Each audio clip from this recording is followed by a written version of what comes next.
Working for the mob is pretty much the same as any other job. That's what I used to think. You get up. You eat some breakfast.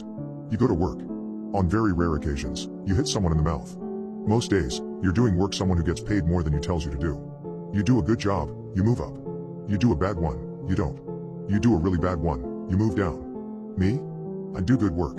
I was the right hand for a guy nicknamed No Red Wayne. He got the name because he didn't like red. Didn't like it on his people. Didn't like it on his turf. Didn't like it in his books. He was good at keeping the red out, so he was highly trusted and widely respected. A couple months ago, No Red was asked to take over a club up north that was underperforming. We yanked the leashes a few times and got the place on track pretty quick. You've got to keep an eye on things, though. It keeps them from backsliding when they know they're being watched. So this one night, we've just closed up and No Red is with the bartenders doing the countouts. I'm shooting the shit with Bobby the door guy when this rough-looking guy walks up. And when I say rough, I mean it. He's skinny and dirty. He's wearing a dingy hoodie with a low-slung cap, and his head is hanging to where I can't see his face well. He's almost walked through his shoes and the bottoms of his pants. I could smell him before I saw him. It was like a washed corpse. We're closed, guy, Bobby calls out to him. You can't be on the property. Sorry, the guy says back. He sounds way more clear-headed than his appearance would suggest. I'm looking for someone. You call him No Red. Can you send him out? Now, I've been working with No Red for a while now. I've never seen him keeping company with anyone that could make a corner put down his fork, so I'm really curious. How do you know No Red? We go way back. Tell him it's Sherman Sandoval. I figure it can't hurt. This guy doesn't seem that dangerous, so I tell Bobby to keep an eye on him and go to head inside. When I unlocked the door, the guy took a half step forward, but so did Bobby and he backed up again. Hey, No Red, I call out. There's a guy outside asking for you. What does he want? No Red called back. I come into the main area and No Red is sitting at the bar with the bartenders, the waitresses, and the 3 door guys we had inside for the night. Staff usually has to wait around for tip outs to make sure no one is up to anything. No Red is good at sniffing out when folks are trying to skim, so you can't leave until he clears you. He didn't say, but he asked for you by name. Said his name was Sherman Sandoval. Soon as I said that, No Red gives me this look. It's the same one people wear when you tell them a loved one passed away after fighting with an illness for a while. It was unnerving. He suddenly starts counting the money faster than I've ever seen. Seriously, he was counting it like a machine in a casino. Tell him I need a few. Gotta count out the staff. You okay? I ask him. Just go, Lenny. Tell him. Now.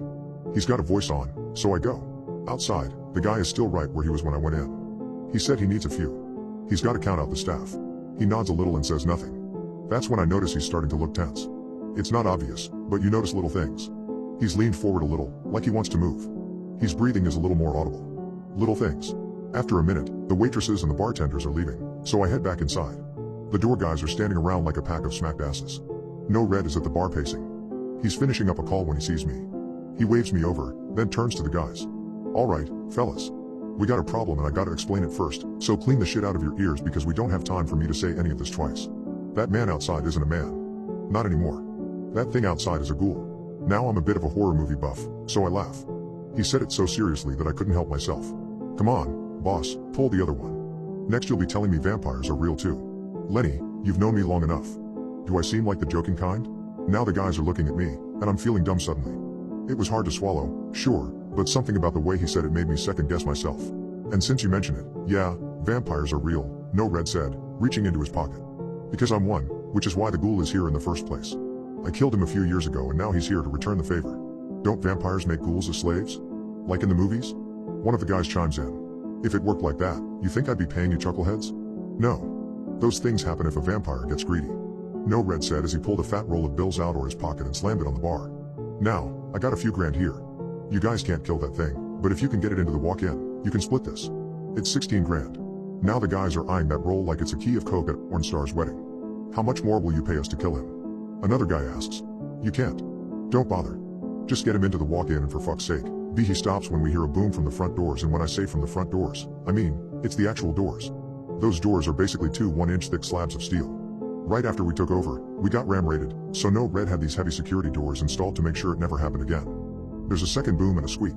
I jog back over to look and watch them buckle a little. Then another boom and they almost give. I can't believe that skinny, sickly-looking guy is the one doing that. He had to have gotten a car or something. The doors buckle again and explode inward. Before I can react, Bobby comes flying at me. He hits me like a sack of potatoes and lays me out. Now Sherman in the doorway. His hood is off, he's lost his hat, and it's now clear why he was wearing them both. Half his face is missing. I can see his teeth through his cheeks and his nose and eyes are gone. He looks at me for a second, at least, that's what it felt like, then he breaks into a run.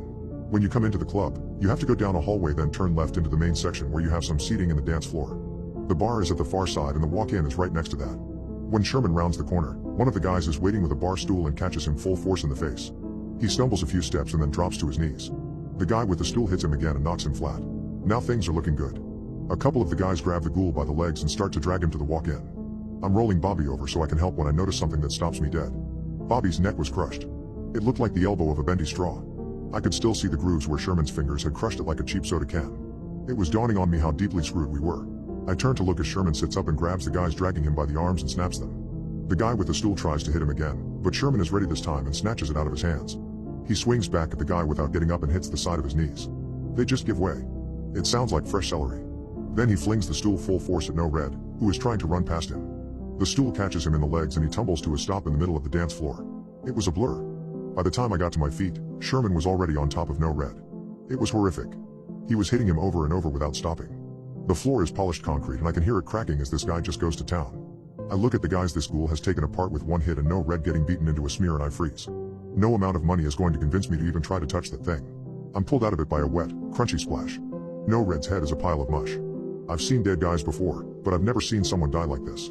Sherman kinda slumps over and starts laughing. It's the happiest laugh I've heard in a long time. It's like a little kid. While he's doing it, him and No Red start to crumble and turn to dust. No flash of fire. No dramatic light. Just dust and laughter. Maybe 5 minutes later, Jimmy James shows up. He's No Red's boss. He walks in, takes one look at the mess and looks like someone took the air out of him. Were you here for this? He asks me. Yeah, I reply. He tell you what it was? Yeah. Well, at least it only killed one of you, Jimmy says, nudging Bobby with his foot. You knew about that thing? I ask him. Yeah. I helped him catch it last time. Sealed it up in concrete and dropped it off the coast. I guess we should have dropped it further out. He laughed. He actually laughed. This shit ain't funny. Nah, it's a little funny. I told that dumbass he needed to eat more and in smaller amounts. Then he wouldn't have fucked around and made that thing. Jimmy turned with a sharp whistle and a couple guys jogged in. He pointed to the injured doorman and Bobby's body, and the guys grabbed them without a word. Jimmy walked over to the bar and grabbed the roll of cash No Red had left there. He walked back and put it in my pocket. Now, keep your mouth shut and enjoy your promotion. My brother would have wanted you to have it. Now go home and get some rest. I stared at him. I didn't know you and No Red were brothers. Tonight's just full of revelations, ain't it? Now go home. I got sweeping to do, and you got a club to run. So I went home. I ate my dinner. I went to bed. I didn't ask any questions. Just another normal day.